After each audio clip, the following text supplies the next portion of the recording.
নমস্কার।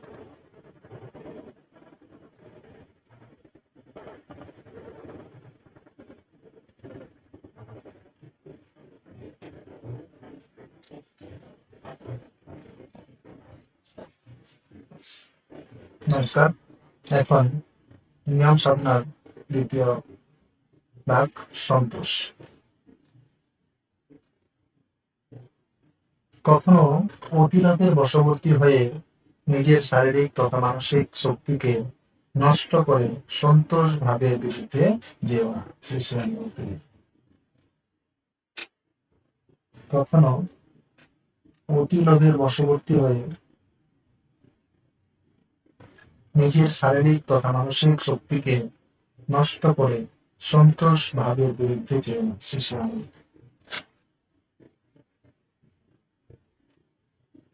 এটা ভূত হবে। তো ভূত চলেছে রাস্তা দিয়ে, তখন রাত হয়েছে অনেক, 11টা 12টা হবে। রাস্তার পাশে একটা সুন্দর বাড়ি। হঠাৎ বাড়িটা থেকে একটা মহিলা কণ্ঠের আর্তনাদ ভেসে এলো, সঙ্গে একটা বাচ্চা মেয়ের হাউমাউ কান্না। বাইরে কোলাপসিবল গেটটায় তালা লাগানো। ভেতর থেকে একটু পুরুষ কণ্ঠের আওয়াজ শোনা গেল। কৌতূহলী ভূত অদৃশ্য হয়ে ঘটনাস্থলে পৌঁছে গেল।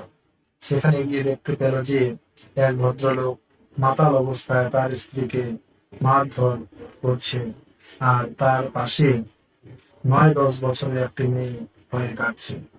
ভূত মানুষের রূপ নিয়ে দরজা দিয়ে ঢুকলো, তারপর জিজ্ঞেস করলো, একই ব্যাপার, আপনার স্ত্রীকে এভাবে মারছেন কেন?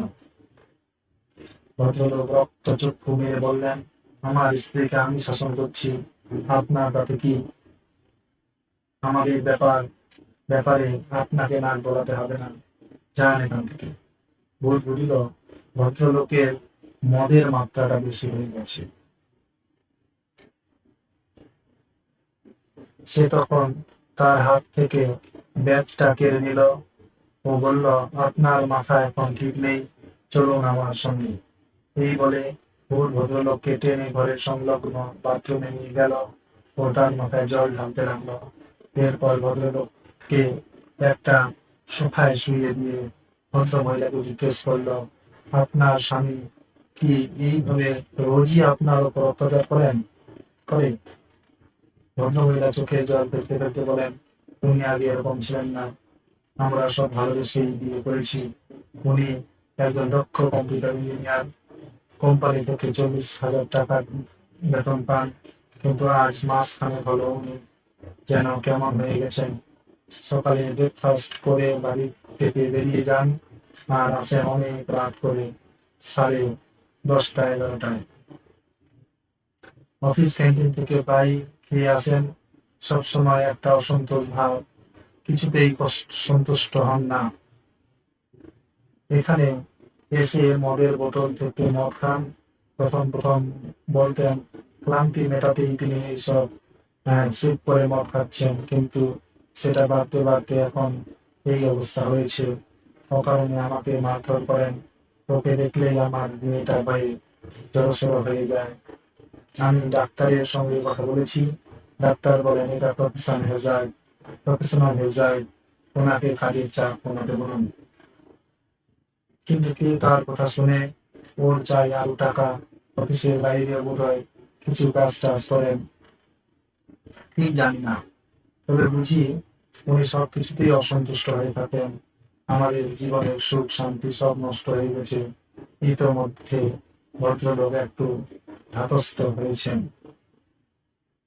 ভূত তাকে বলল, আপনি এভাবে নিজের শরীর ও মন নষ্ট করছেন কেন? ভদ্রলোক বললেন, আমার অনেক অনেক টাকা প্রয়োজন, আমি যে মাইনে পাই তাতে আমি সন্তুষ্ট নই।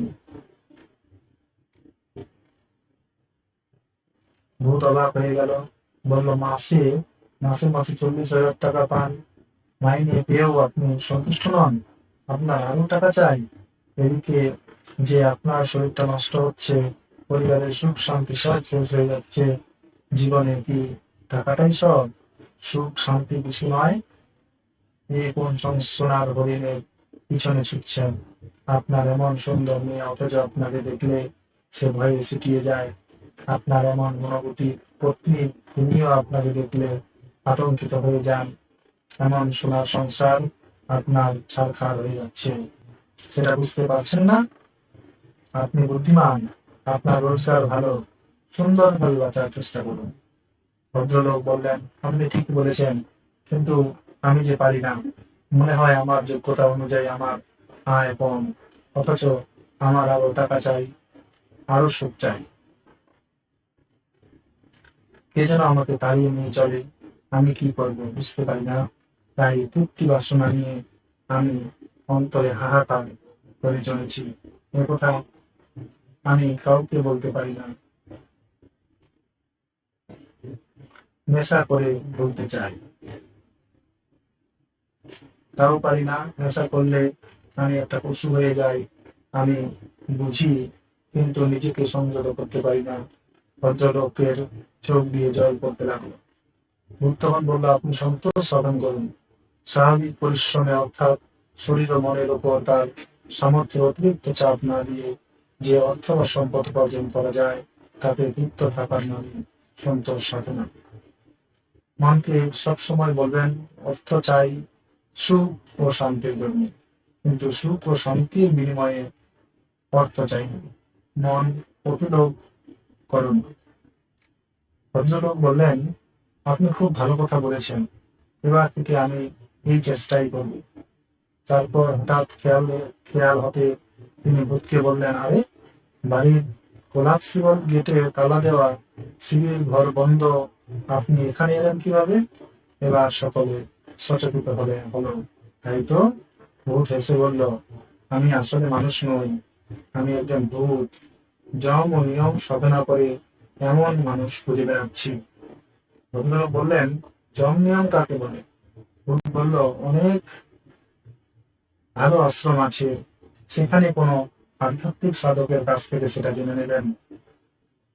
চোখের সামনে এমন জলজান্ত ভূতকে দেখে ভদ্র মহিলা ভয় পেয়ে গেলেন, কিন্তু মেয়েটি হেসে বলল, হ্যাঁ, তুমি মিথ্যে কথা বলছো।